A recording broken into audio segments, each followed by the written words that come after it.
Today I'm going to be showing you how to work a half double crochet.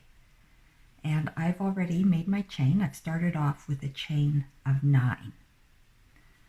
Now the half double crochet is not a whole lot different than the single crochet, which I've already shown you, but it is a slightly taller stitch.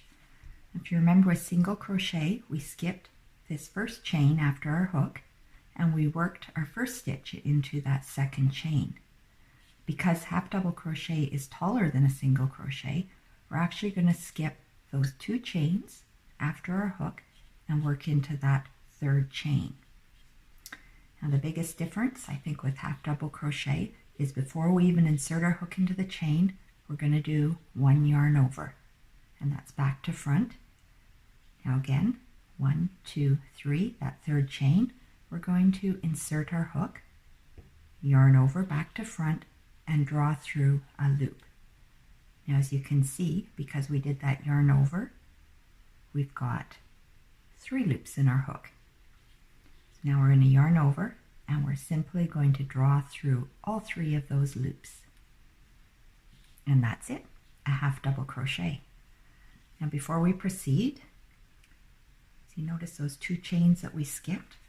I'm just going to mark those. I'm not going to focus on that today, but for our next lesson, we're going to need that stitch marker. It's going to be an important part of our next step. Okay, so we're going to continue on with the half double crochet in each chain to the end.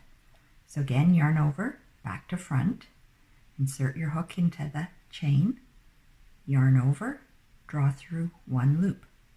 3 loops on your hook, yarn over, and draw through all 3 of those loops.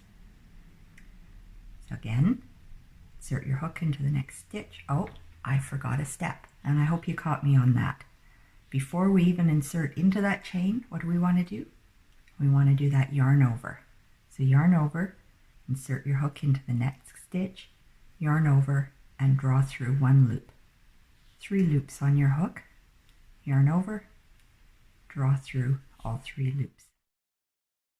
So I'm going to just continue on to the end of our chain here. And there. I'm down to that last chain that we're going to work into. So again, for a half double crochet, yarn over, insert your hook into the chain, yarn over, draw through 1 loop, 3 loops on your hook, yarn over, and draw through all 3 loops. And look at that. We have our first row of half double crochet.